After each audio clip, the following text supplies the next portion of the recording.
On the other hand, uh, they captivate my heart, who are gladdened in heart and who their lotus feet, enlightened by nectarian smiles, respect the Brahmanas. Even though the Brahmanas utter harsh word, they look upon the Brahmanas as my own self and pacify them by praising them in loving word, even as a son would please an angry father, or as I am pacifying you. Purport by Srila Prabhupada, Jai Srila Prabhupada. Yeah.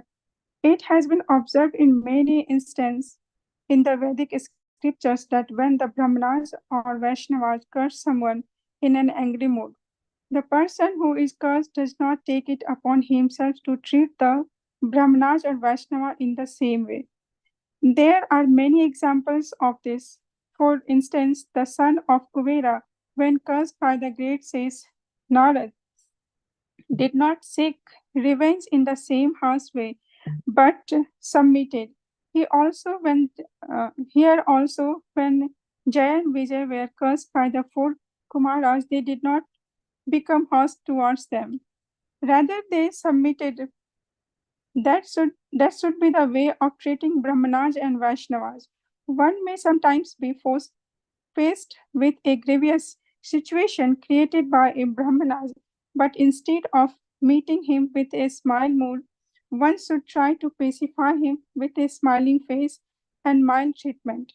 Brahmanas and Vaishnavas should be accepted as earthly representative of Narayan. Nowadays, some foolish persons have mis manufactured that term, uh, Dharidra Narayan, Daridra Narayan, indicating that the poor man should be accepted as a representative of Narayan. But the Vedic literature who do not find that poor men should be treated as representative of Narayan. Of course, those who are unprotected are mentioned here, but the definition of this phrase is clear from the Shastras. The poor man should not be unprotected, but the Brahmanas should especially be treated as the representative of Narayan and should be worshipped like him. It is specifically said that a pacify the Brahmanas, one face should be lotus-like. A lotus-like face is exhibited when one is adorned with love and affection. In this respect, the example of the fathers being angry at the son and the sons trying to pacify the father with his smiling and, and sweet words is very appropriate. Oh, wow. Very old. Yeah, you want to say something, Kirti Kumari, Mataji? So just little bit, Mataji, I'm just trying. So in this verse, I think Srila Prabhupada is saying that in the Vedic scripture, when the Brahmanas or Vaishnavas curse someone in angry mood, that time person should not supposed to treat them in the same way. They should pacify them with a smiley face, and one should accept Brahmanas and Vaishnava as a representative of Narayan. That's all, Mataji. Yeah, so such an important example. And we hear in the first canto the example of Parikshit Maharaj. So when Parikshit Maharaj put that dead snake on the neck of Shamik Rishi, it was the will of Providence. I mean, because Parikshit Maharaj is not that he would do this out of anger, but that situation was orchestrated by Krishna himself so that Bhagavatam could be spoken and Parikshit Maharaj go back to Goloka Dham.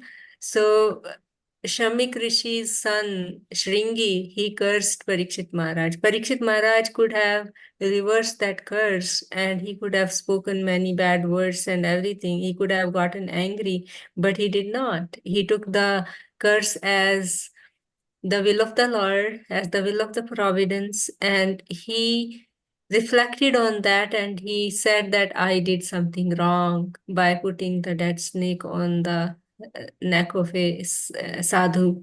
And we also hear how Chitraketu Maharaj was cursed by Mother Parvati, even though he did not do anything.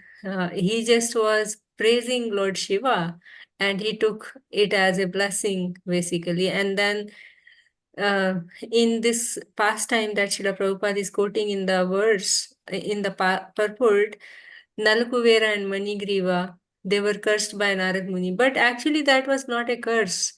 That was to correct them. So basically, when saintly personalities say something harsh or say some chastisement for us, that's for our benefit. So we should not retaliate, or we should not get back, keep that get back mentality for them. In case of Dhruv Maharaj, when he was given a harsh treatment by his stepmother. I mean, this is not the example of a Brahmana, that's a Kshatriya thing. But his mother, who is a pure devotee of the Lord, she told him to not have any grudges for anyone. Whatever happens in our life is happening because of our own karma.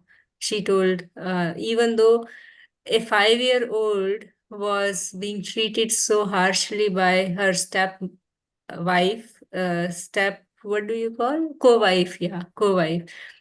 But still, she did not actually uh, grudge, or she did not retaliate, or she didn't speak anything wrong or harshly about that, her co-wife, but she corrected her son only, right? Because what goes on the heart of a mother when her 5-year-old son is treated so badly? Even that Suruchi, she spoke to him that you will die, and when you take birth from my womb, then you can sit on the lap of your father.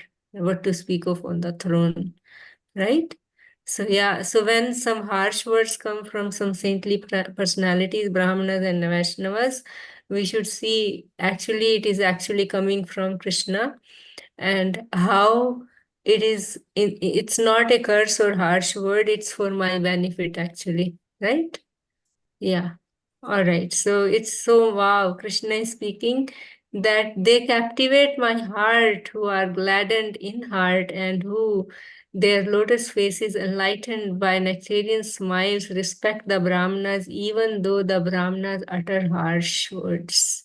So this is also we hear in that Vaishnava Parad verse, Hanti Nindanti Vai Dveshti Vaishnava Nabhinandati, meaning if we don't get happy, if we don't feel happy when we see a Vaishnava, that's a offense. I mean, it's not directly connected with this, but somewhat similar, right? I don't know. To me, to my mind, it is coming like that. So this is how important these Brahmanas and Vaishnavas are for Krishna. And also in this example here, the Kumaras cursed, but because they were Brahmanas, Jay and Vijay did not get back to them, because they have the full capacity to actually reverse the curse or curse them back, but they did not do it, right? Yeah. And on the contrary, we see in the Kalia pastime, so how this Kalia became Kalia, and that crow and snake. So there were two munis. I forgot the names. If somebody remembers that, please share.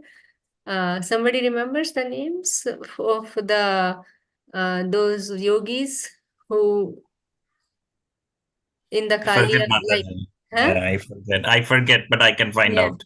Yeah, I forgot to completely the names.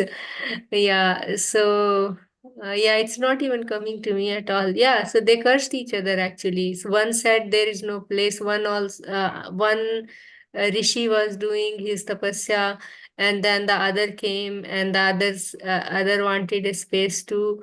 They just said the one who was doing it before, he said that there is no space for you, and then the other one cursed him to become, you are envious, so he cursed him to become a snake. And that then the other one, that person cursed again him to become a crow, right? Yeah. Yes, yes, Mataji. I remember one of them was Vedashira and Yes, somebody yes. else. Vedashira and somebody else. Ashwashira and Vedashira. Yeah. Yeah, but which one was who? I don't remember that. Anyway, so let's move on to the next verse. So this is nectar. Bhagavatam is nectar. All right, someone wants to read verse number 12? Where are I we can on read. time? Yeah, I it's can read, read. Yeah, Mataji. sure, Mataji. Thank you. Thank you. तन्मे स्वभ्रतुर अवसायम् अलक्ष्यमाणो युष्मद् व्यक्तिकर्म गतिं प्रतिपद्य सद्यः भूयो मम मान्तिकम् इतं तद् अनुग्रहो मे यत् कल्पताम् अचिरतो मृत्योर्विवाशः. Translation and purport by Srila Prabhupada. Srila Prabhupada ki jai. These servants of mine have transgressed against you, not knowing the mind of their master. I shall therefore deem it a favor done to me if you ordered that, although although reaping the fruit of their transgression, they may return to my presence soon, and the time of their exile from my abode may expire before long. Purport by Srila Prabhupada. Srila Prabhupada ki jai. From this statement, we can understand how anxious the Lord is to get his servitor back into Vaikuntha. This incident therefore proves that those who have once entered a Vaikuntha planet can never fall down. The case of Jaya and Vijaya is not a fall down. It is just an accident. The Lord is always anxious to get such devotees back again to the Vaikuntha planets as soon as possible. It is to be assumed that there is no possibility of a misunderstanding between the Lord and the devotees. But when there are discrepancies or disruptions between one devotee and another, one has to suffer the consequences, although that suffering is temporary. The Lord is so kind to his devotees that he took all the responsibility for the Dorman's offense and requested the sages to give them facilities to return to Vaikuntha as soon as possible. Hare Krishna.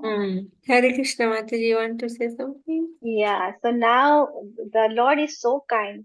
So he says to that Kumaras that my doorkeepers they did offense against you, but he requested to the sages that please forgive them and like they got the punishment, but they will come to my abode as early as possible. So Prabhupada explained that Krishna is so kind that he is very anxious to bring the devotees back to the Vaikuntha. Uh, so, so Lord is very, very anxious to devotee. So that's why whoever are the devotees in the Vaikuntha planets, they don't fall down again. But there is never misunderstanding between the Lord and the devotees. But when there is a misunderstanding between the two devotees, one has to suffer. But Lord is very kind to the devotees, and He takes all the responsibility to bring the devotees back to the Vaikuntha planet. Yeah, that's all, Mati. So Krishna's Bhaktvatsala quality is dripping in this pastime, right? Yes. So how kind, how merciful is Krishna. Let our hearts be attracted to this Krishna who wants his devotee to come back to him, who is so compassionate, who is so kind, who is so merciful, who is so loving, right? So, and then this is the purpose of Bhagavatam, to attract our hearts to Krishna, actually.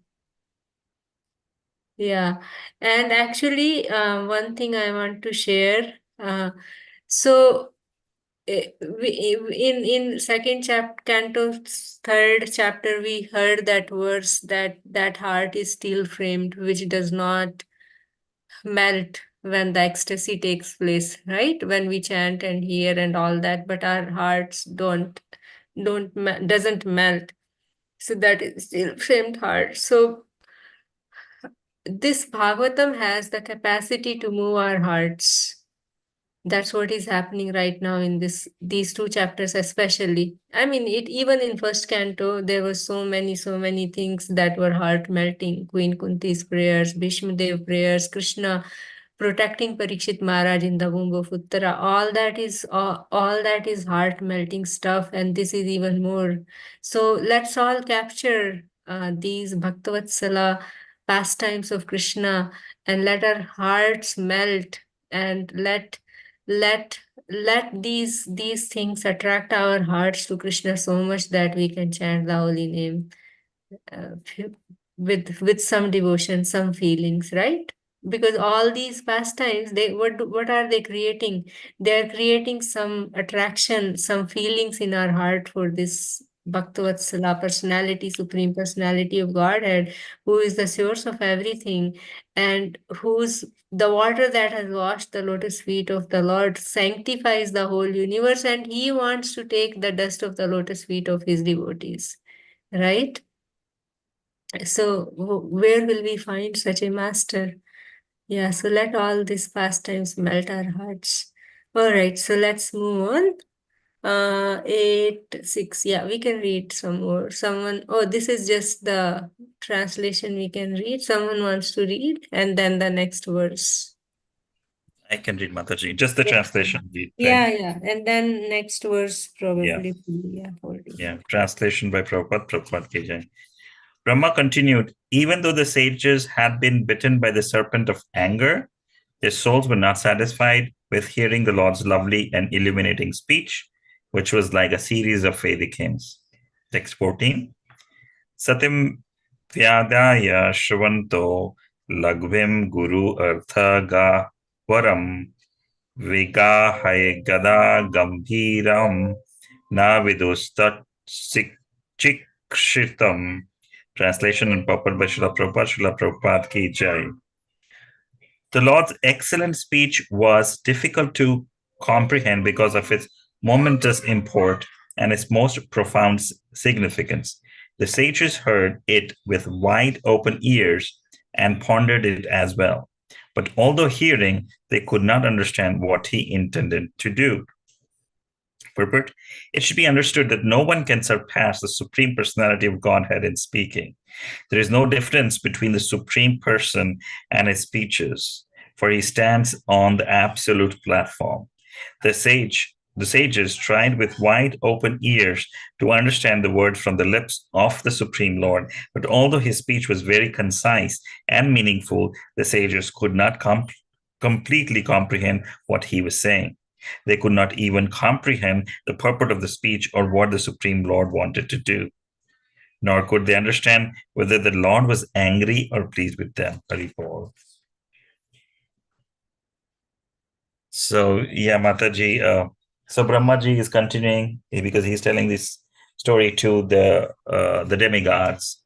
So he's continuing that the sage, this 4 Kumaras, even though they were angry, but when they heard the Lord with all these sweet words, statements, they were not satisfied because it was just so pleasing to them. And it was like the series of Vedic hymns.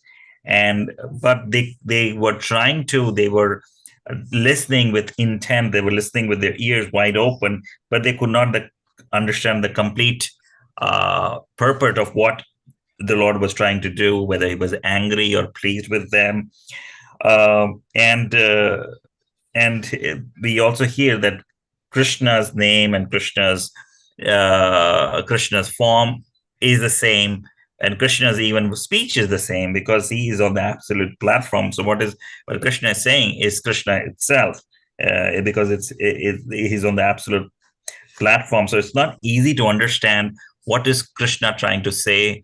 And I'm remembering, like even Lord Ram, when Dashrath was thinking of Ram, when he wanted him to become the Prince Regent, he was thinking how Lord Ram is perfect in all the senses, and especially in social etiquette. He knew what to say in a particular situation, and he pleased with his words everyone. So yeah, his quality of speaking is so very nice, is eloquent, and at the same time pleasing to everyone. Yeah, that's yeah. Yeah, thank you, Prabhu. Yeah, actually, one of the qualities of the Lord is his speech is pleasing to everyone. one of this out of 64 qualities, 50 are the ones which everyone have. Even we can have the in minute quantity. And then there are more that meaning other incarnations of the Supreme Lord have. Means up to Narayan. Narayan can have up to 60 qualities, right?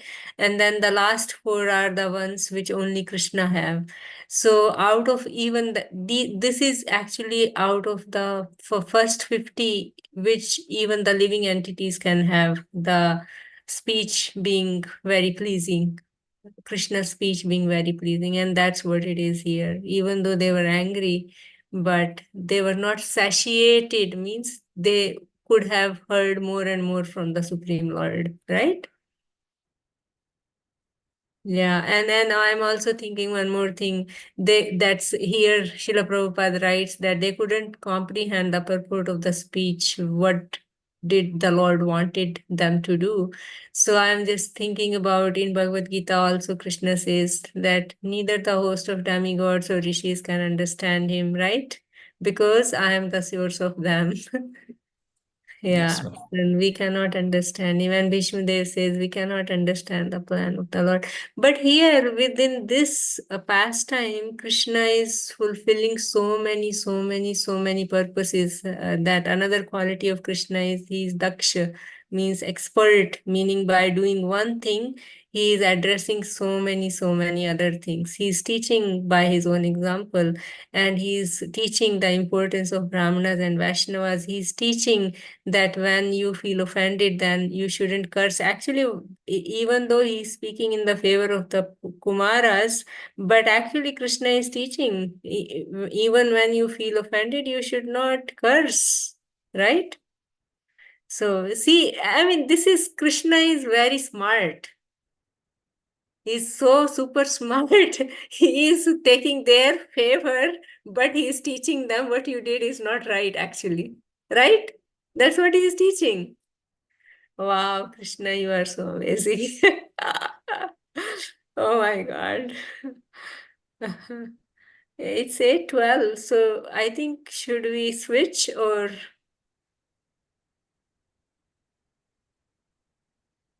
I think we can do one quick. This is small purport. yeah, yeah. Okay, someone wants to do? Okay. Te yogamaya arabdaha parmeshtaya mahodayam paruchu pranjalayo vipra praharshataha shubhit tvachaha. Translation and purport by His Divine Grace A.C. Bhaktivedanta Swami Srila Prabhupada ki jai. The four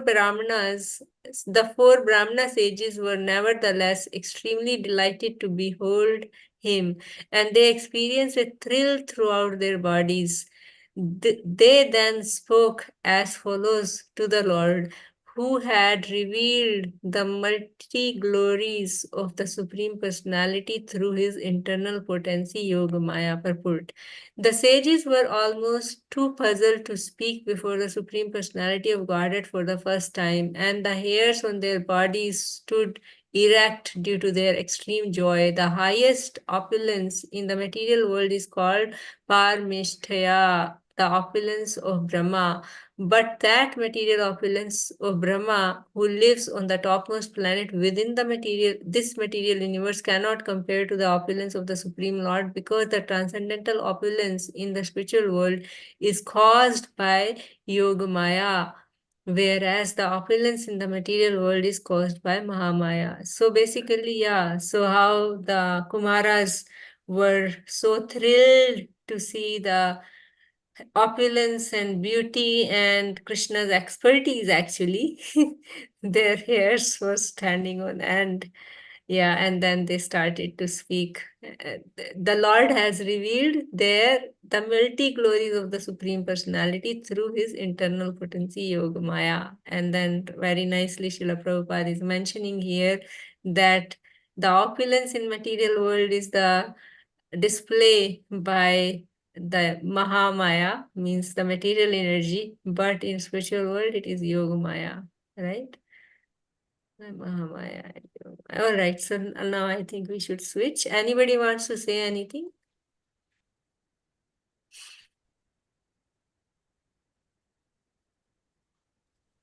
Mataji, Nothing? one thing I was also thinking, it's very difficult to understand Krishna's words, because when I was first reading the statements, translations, just the translations, is like, I don't know what Krishna wants to do. The same thing what Prabhupada said in the purport. So without Prabhupada's purpose, is like so very difficult to understand. Yeah. It's very difficult to understand Srimad Bhagavatam. Just translations, and it cannot do us any good. Is Srila Prabhupada's purpose, which makes us understand even the heart of Krishna, what he's trying to do. Yeah. And the Acharya's commentaries, and also it is said that this, I was listening to this trigger, trigger for what is that transformation, that series actually. Yeah, yes, shared. So there he was saying that just by reading the scriptures, we cannot get that actually. We should hear from a sadhu whose words cut sharp like razor like sharp, which can cut our material attachments actually. Yeah. Yeah. All right. So let's switch to our Bhagavad Gita.